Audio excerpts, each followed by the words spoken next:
Hey guys, I'm back again with another video, and today we're going to be working on a Mini Cooper. As you can see, I have the wheel off.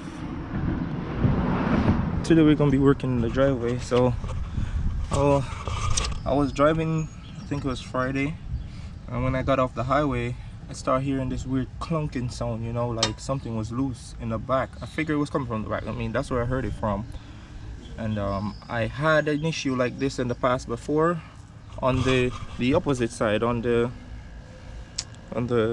passenger side, and now I'm hearing it from this side. So when I originally bought these coilovers for the car, you know, normally I was like new in the whole car scene.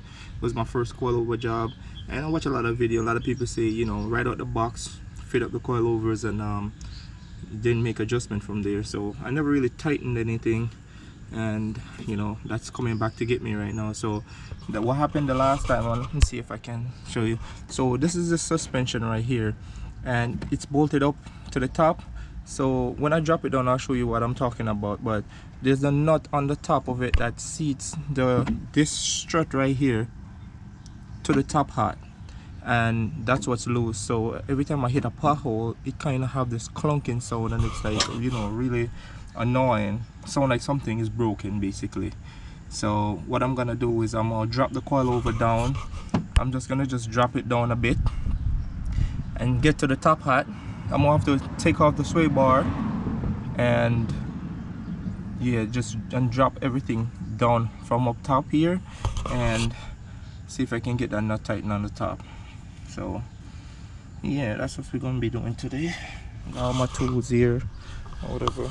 Should be a fairly easy job, and you know, took off this coilovers quite a few. Well, not this one. Like I said, I haven't had another Mini before, and I had to switch the coilovers off. And I had an R53, which these coilovers originally came off my R53. So you know, I swapped them onto this. So I did them a few times. So you know, I know what to do. So I'm gonna just drop this down right now and see if we can, you know, just right now we're just gonna make sure that's the issue. So I think first I'm gonna, like, you know, push this thing up and down and see if there's any play in the thing. That's what I should do, because you know, I don't want to jump the gun and then I pull it down and the nut is tight, and then I'm searching again for the issue. So yeah, I think that's a smart thing to do. So alright guys, I'm gonna be back. I'm gonna double check and make sure this is the issue, and then we can move on from there. Alright guys, so I got the suspension out. So I mean, it was a pretty easy job. Like I said, I mean, so there's two bolts right here. Let me show you. These two bolts right here, they run inside this and goes up inside the body. So what I did was I cracked them loose on both sides. Hold on, there's a plane up ahead, so let's make that go by. Pretty noisy. All right, so yeah, the bolts, I cracked them loose, and then I pull. You have to get, let me see, what is this? This is a 17 right here. You put it on the back of the sway bar, the end link, like this. You got a groove on there. It's only one way it can sit. You put it there and you pull this off, right? Because my boy, he did the same job. He did this same job but for a different purpose, when his suspension was too I guess I want to say it was too loose. But you know, these suspension they come with a damper. So you wanted to like tighten up the shock so it don't have too much like travel in it, and we did it. But you know, like I say, you live and you learn. So what happened was he didn't take the hand link off, because now I'm thinking about it. He didn't take the hand link off, but we did drop the suspension down, and we was trying to like force this piece down. And what happened is when he pushed his finger up in here to turn the thing, it could, because this thing is really stiff. So we're putting a lot of force on this piece right here, and the least little slip, this thing is going back up in the body. So what happened is that it just went back up, the spring just compressed, it went back up, and it take a chunk out of his finger. So it's really not safe. Take off the hand link. It's like 2 minutes to do. So if you're going to do anything like this, I suggest you take off the hand link. But this is what I wanted to show you guys. So this is the bolt right here I was talking about. So the damper, the same little thingy, it goes on the top of this thing. So this is the bolt I'm telling you about. This is what hold the top hat, which is this piece right here, to the strut. So if you take a good look, I can turn the bolt with my finger. I'll turn the bolt with my finger. So that's where the problem is. So this whole thing was just jumping up and down by itself. You know, it can swivel and everything, but as far as like jumping up and down, it's not supposed to do that. It's supposed to sit firm because it's on a pillow ball. It's supposed to rotate like this. That's all it's supposed to do in there. But in my case, it was just jumping up and down, and that's what was making a weird sound. So what you need to do is it's so hard. I'm just gonna show you the rundown, then I'm gonna have to like put the camera down and do it. So what happened is I have this. I mean, y'all know what this is. So you drop it in the top, find the right one, put it in the top, then you put this on here, and you turn them. You turn them away from each other, and you tighten it. Once you get it tight and snug, then you just, you know, redo the whole process of putting back the suspension up, and you're good to go. And yes, I'm gonna put that up, and then I'm gonna get to the next thing I wanted to do. So just give me a second here, because I'm gonna need my two hands to do this. I can't hold the camera. So yes, I'm gonna knock this out and pick the camera up. Alright guys, so I think I got everything back together where it was at, so shouldn't have no more issue. So yeah, everything is back in there. Literally like a 15-minute job, to be honest with you. So put everything away. And then another thing, ow, god damn, I had these wheels that I picked them up quite a while back, to be honest with you. I think last year, summer I want to say, or you know, somewhere around there, somewhere last year. So I picked these up. As you can see, it's like the same style of this wheel right here. It's a little bit different, but it's like the same style. I saw them on Facebook Marketplace, and it was really cheap. So I went to the dude, talked down the price. He said take them. So that's what I did. So what I'm gonna do is I'm gonna test fit them on the car. I know the offset on this wheel was oh boy, what was the offset on that wheel? I think the offset on this one was 32, which is the one I'm running right now, and then these are 35. So it's a little bit weaker offset. So I'm gonna test it on the car, see how I like it. What I was thinking to do is on the gold wheels, I was gonna pick, because currently I'm running 205 45 17. That's the tire size on this one right here.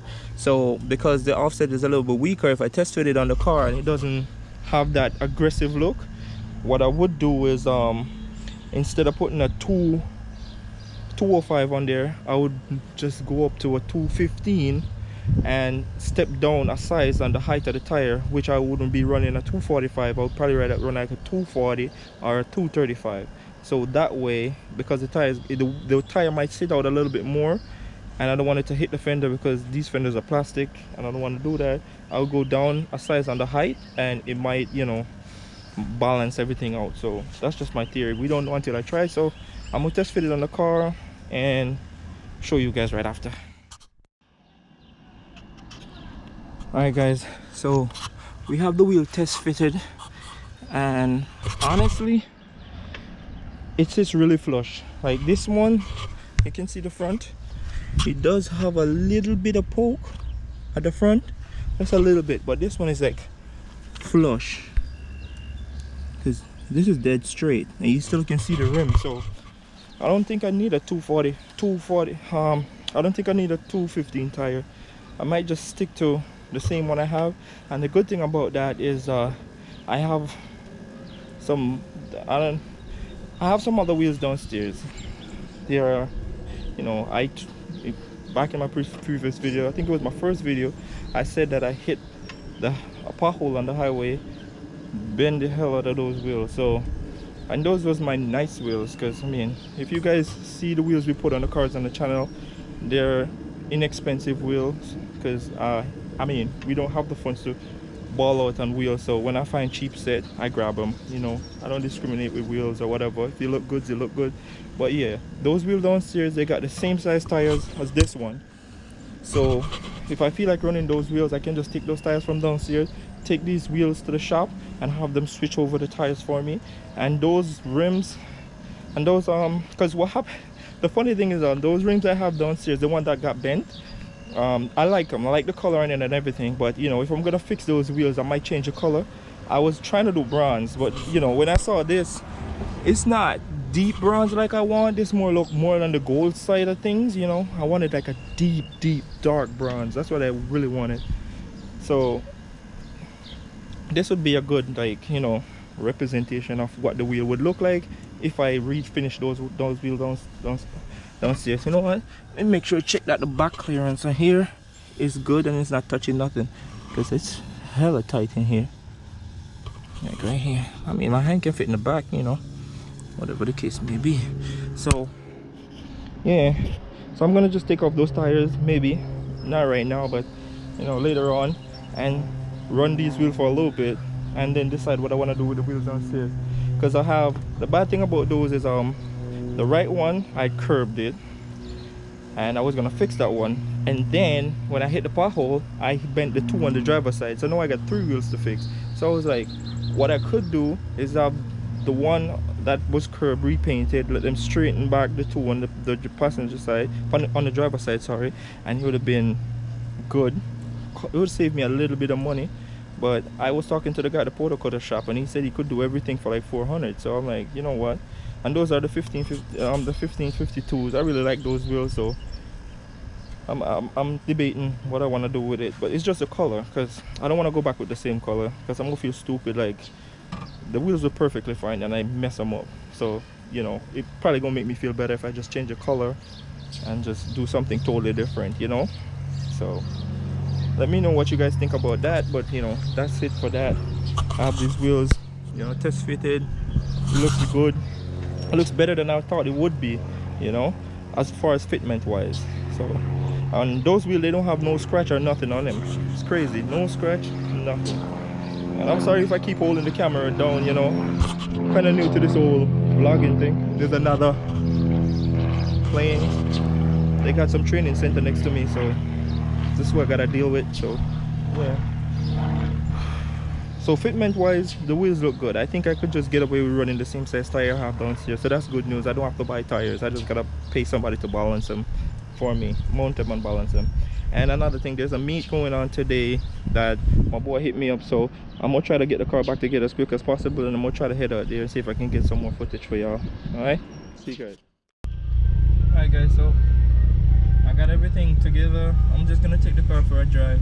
Yeah, I was supposed to go to that meet, but I hit up one of my boy and he told me that they're about to leave. So, and it's pretty early. It's a couple of minutes after 1. It's 1:30, so I guess they didn't plan on staying there long. Because he literally called me like minutes to 12 when they already left. So you know. So yeah, guys, I'm gonna take the car for a test drive, make sure that everything I did was okay, and yeah, I'll wrap this one up. Yeah, so I guess I'll catch you guys in the next video. And yeah, I got a few more parts for the minute, so you know, video coming soon. All right.